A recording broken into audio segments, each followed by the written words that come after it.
In your headlines, the Commissioner of Police reveals that the gun amnesty program produced minimal results. Big news for the country in the health regulations. And the police force is being criticized for incompetence.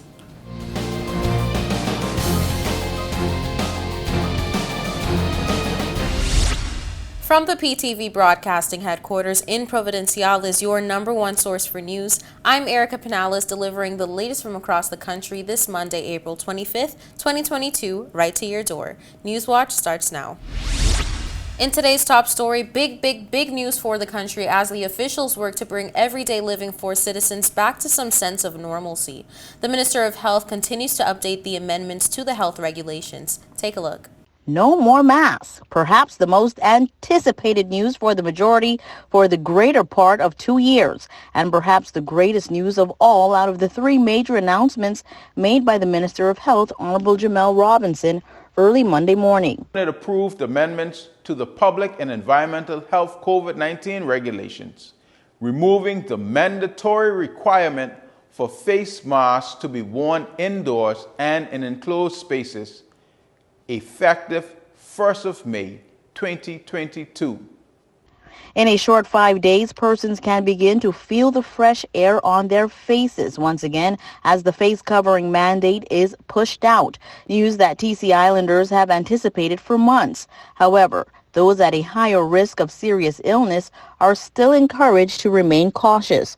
Some states in the U.S., Canada, and the United Kingdom have discontinued the requirement and seem to continue to maintain lower infections and keep hospitalizations at bay. Cabinet also approved amendments to visitor travel and the TCI Assured portal. Cabinet approved amendments to the Public and Environmental Health Arriving Passengers Travel Clearance Regulations, maintaining the need for all visitors to be fully vaccinated on arrival into the Turks and Caicos Islands.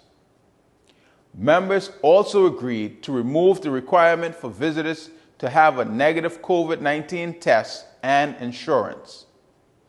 As such, the requirement for all passengers to register their details on the TCI Assured portal is discontinued effective 1st of May, 2022. Officials have also approved a fourth dose of the COVID-19 vaccine for adults, with priority to persons aged 60 and those with high risk of serious outcomes and immunosuppression. The Royal Turks and Caicos Islands police force have found themselves in the headlines these last few weeks, and not for good reason either. The force is being criticized for incompetence and lack of concern for public safety. Well, since then, officials have been making their presence known as it seems it's all, whether good or bad, being caught on camera. Take a look.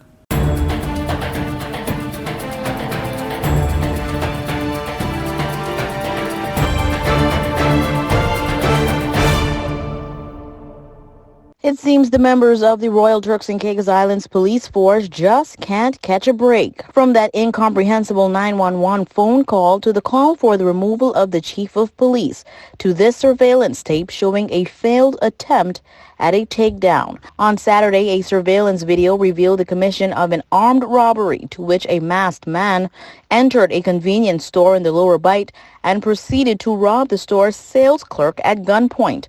By the looks of things, he was able to get away with a sum of cash, but that's not all.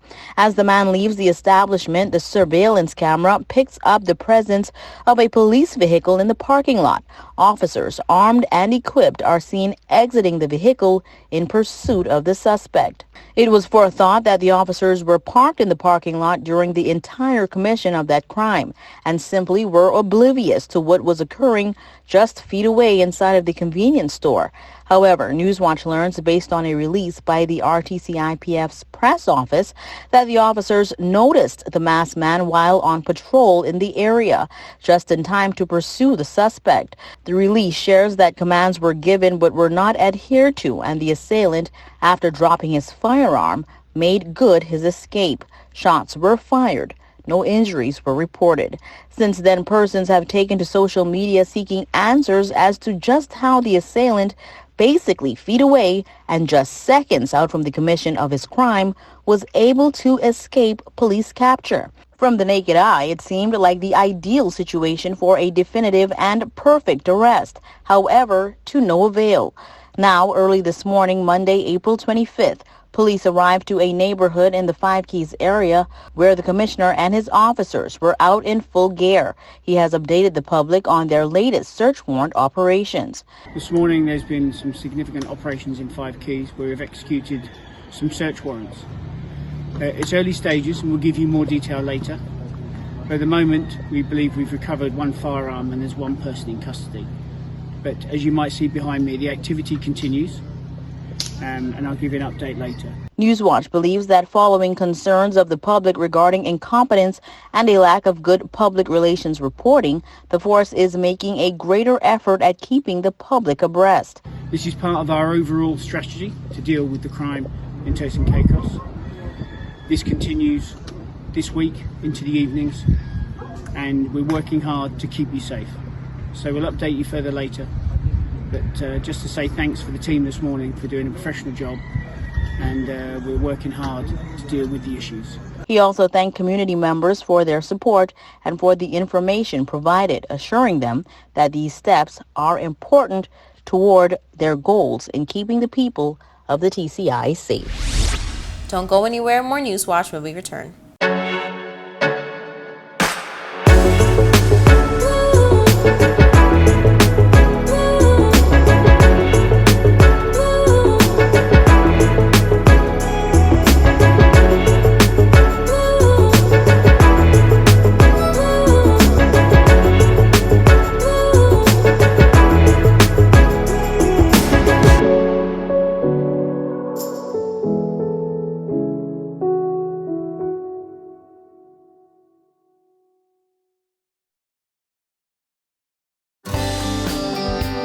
This is a reminder that all PTV service accounts are due on the first day of each month. Accounts should be brought up to date by the 28th of the month to avoid disruption in service. Payments may be made on our office at Stubbs Diamond Plaza, Providenciales, Mides Plaza, North Caicos, and Airport Road in South Caicos. Payments may also be made online using Scotiabank, CIBC First Caribbean Bank, and Royal Bank of Canada. Please allow 3 business days for online payments to be processed. We thank you for your cooperation.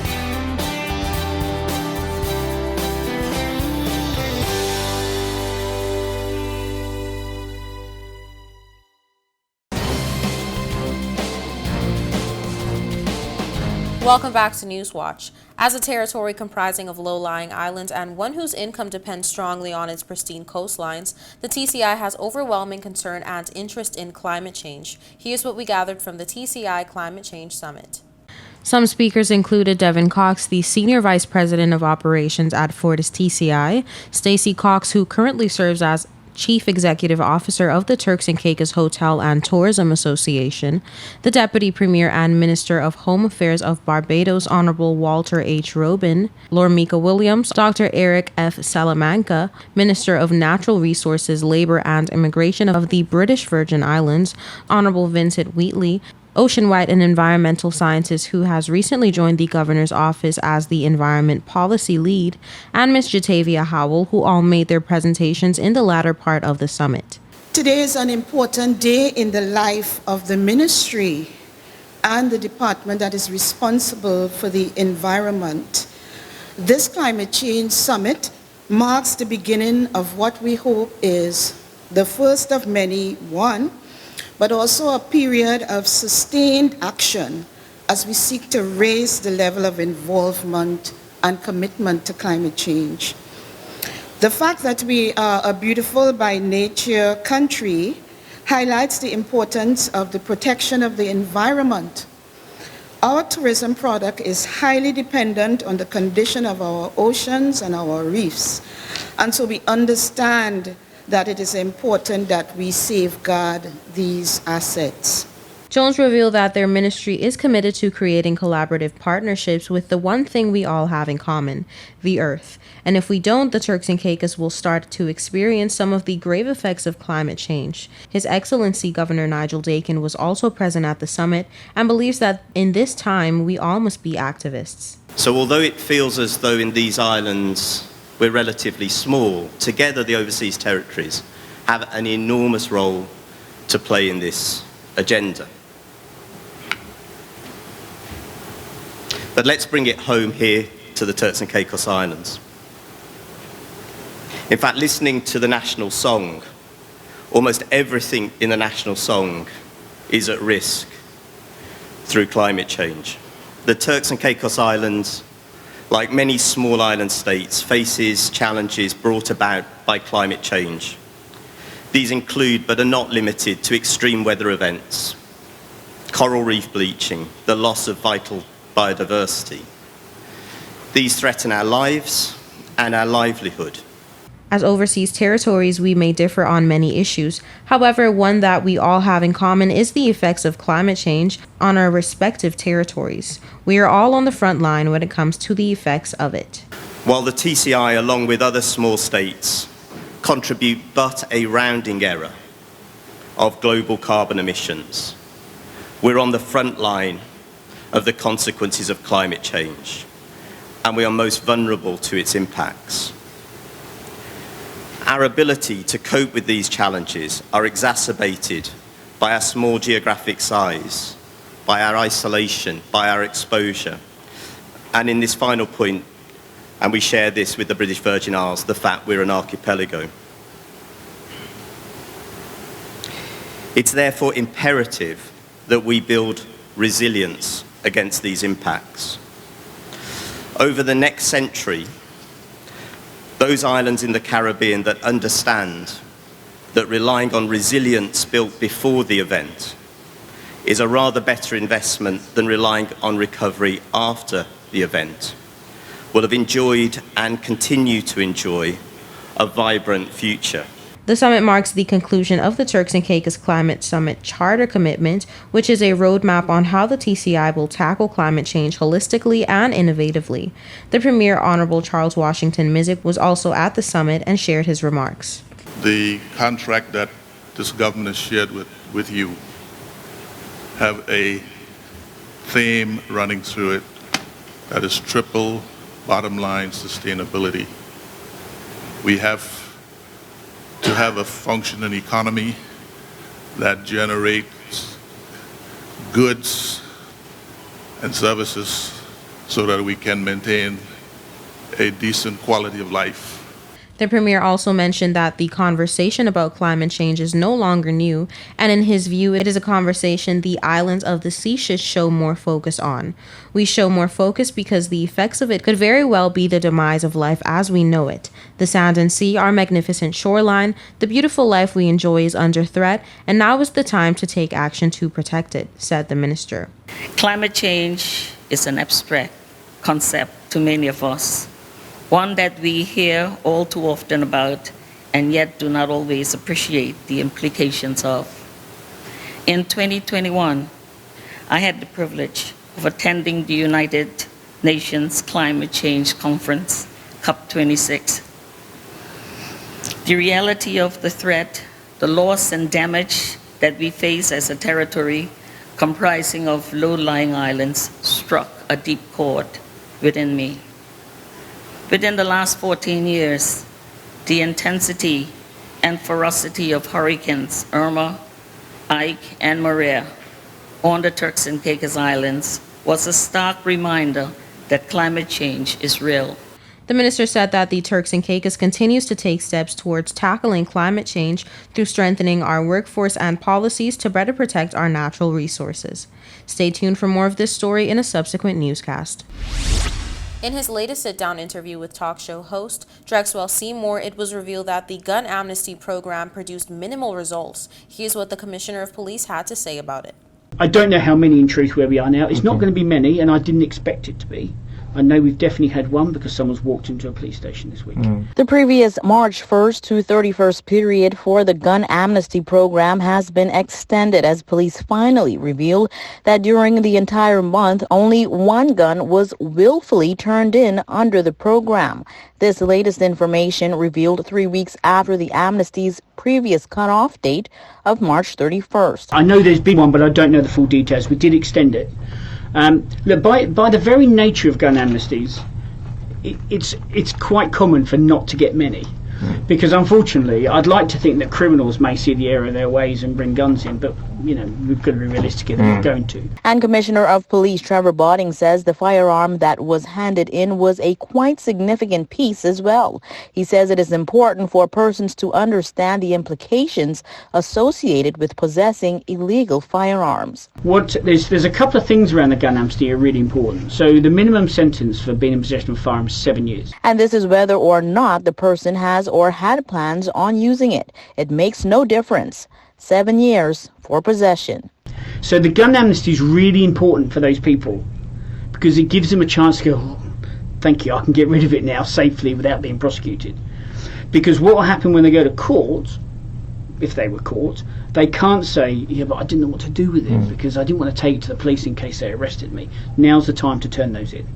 And it takes another gun off the street. It takes a gun which could be stolen and takes it off the street. So that's my first plead, is if you've got one which granddad left you or you found, or when you moved house it was in the loft, well, however you got it, if you've got it, handed in. Botting says persons who know where guns may be are also welcome to contact police anonymously. Don't touch that remote. We'll be right back. Coming up next is your sports authority and weather forecast. This is a reminder that all PTV service accounts are due on the first day of each month. Accounts should be brought up to date by the 28th of the month to avoid disruption in service. Payments may be made on our office at Stubbs Diamond Plaza, Providenciales, Mides Plaza, North Caicos, and Airport Road in South Caicos. Payments may also be made online using Scotiabank, CIBC First Caribbean Bank, and Royal Bank of Canada. Please allow 3 business days for online payments to be processed. We thank you for your cooperation.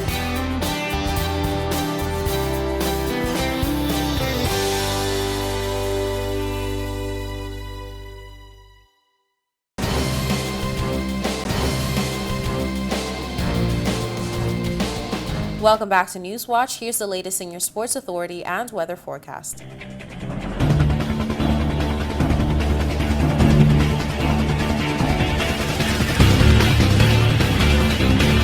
TCI's Curfew athletes were greeted with much fanfare on Friday upon their return to the islands. It all began with a motorcade that started at the Providenciales International Airport and ended at the Gustavus Lightbourne Sports Complex, where a special ceremony shortly followed. Jaden Davis was dubbed Golden Boy by the Honorable Rachel Taylor. He joins the ranks with fellow 4-time Curfew medalist Delano Williams. For Turks and Caicos, let us cheer on our Golden Boy. Congratulations, Jaden. Honorable Taylor came bearing gifts. Jaden Davis was the recipient of a $5,000 training grant. So to assist you in your continuous training, what we have decided to do is to give you $5,000. $5,000 to continue with your training. Okay, so all the best and continue to make yourself proud, your families proud, and indeed the Turks and Caicos. Thank you. Jaden thanked his team, parents, and coaches for believing in him and encouraged everyone in attendance to use the resources that they have to the best of their ability. You have to use what you have, because even though you might think that others have a 50-meter pool and we only have like an 18-meter pool, I was able to go out there and beat them out of everyone in the region. Even with the pool that was not nearly as large as theirs, I was still able to accomplish it. So you have to use what you have and do not be sorry. Whistling Harvey demonstrated a powerful bronze medaling performance in the octathlon. He received a nutritional grant of $1,500. So just as a small token to assist you with your nutrition, Whistling, the Sports Commission will present you with $1,500 as you complete your final term in school. So this is just to assist you with your finals term in school as you continue to train. Whistling shared that the road to success wasn't easy, but it was worth it. I came from a very far, long way. I actually started track back when Honorable Rachel Taylor was actually the principal of Inner Cape Inn. And everything just started from there, and from there I had a passion, and I knew that if I continue to take this serious, I'm going to get a long way. Continued doing track. 2019, got an offer to Jamaica College, and honestly, that changed my life, and it's the reason why I believe I'm up here talking to you guys and everyone else. My message to you guys is, no matter what you face or what you're going through, you must always believe in yourself and always believe that you can do it. There's no such thing as impossible.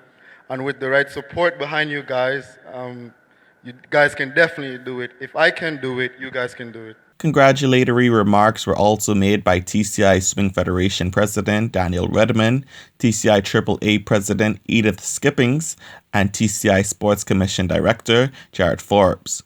For Youth Sports Authority, I'm Lee Carvey.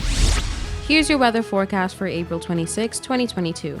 For the nation's capital, Grand Turk, on Tuesday, partly cloudy skies, high 79, low 74, winds northeast at 15 to 25 miles per hour.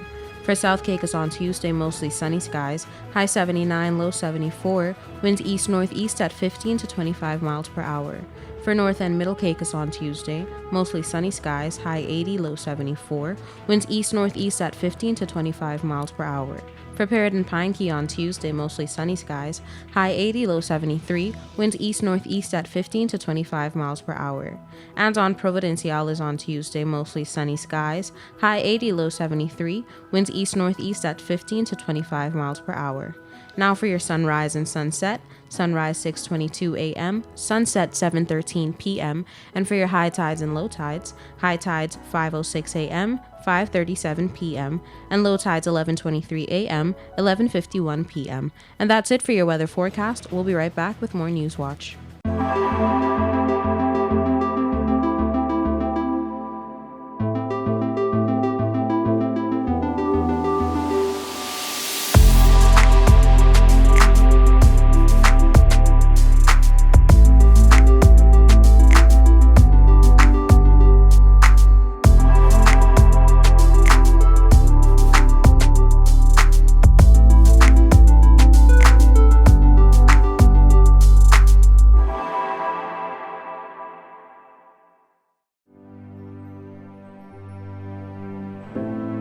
Here at People's Television, we're more than just your leading news and entertainment services. We are spreading the gospel.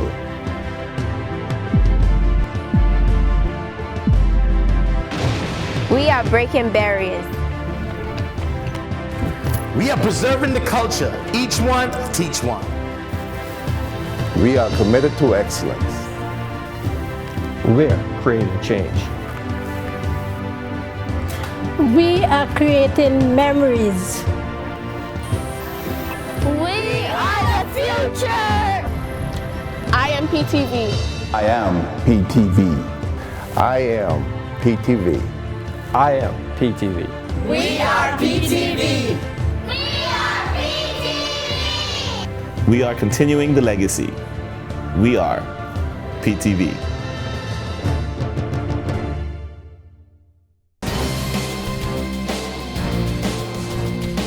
Welcome back to News Watch. Along with the recent significant upswing in economic growth, development, and activity, the island of Grand Turk is expected to be crowded to capacity later on in June this year with the return of the annual Grand Turk Festival, TI Summer Jam. News Watch with the latest.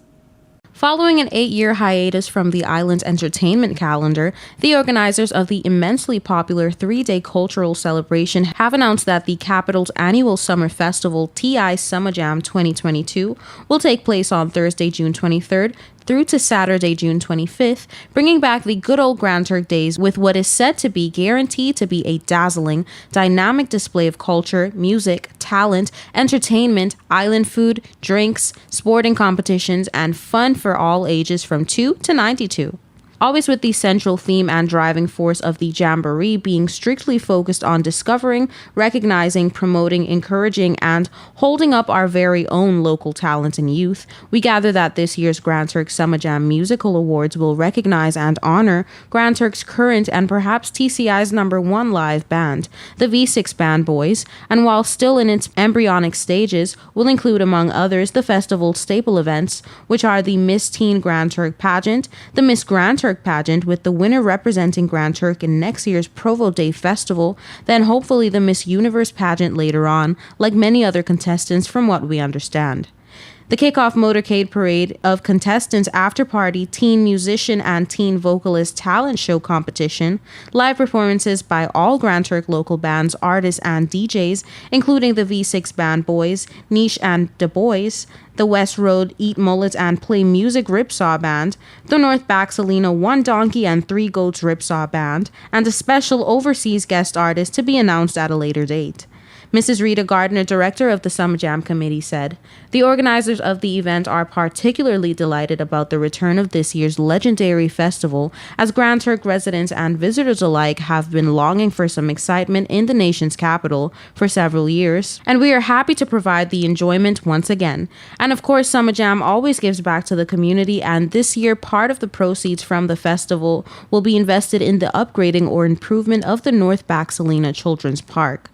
Young ladies interested in entering the Little Miss Grand Turk or Miss Grand Turk pageants and persons interested in participating in any of the teen talent shows or competitions should contact committee members Brenda Lightburn, Kendra Malcolm, Rosanna Henry, Latanya Gardner, or Rita Gardner before April 29th. And that brings us to the end of this edition of The Real News. I hate to leave you so soon, but of course, you can join us right back here every weekday at 6:30 p.m. and tap into our social media platforms at www.ptv8tci.com. I'm Erica Penales, keeping you informed, updated, and affiliated. Until next time.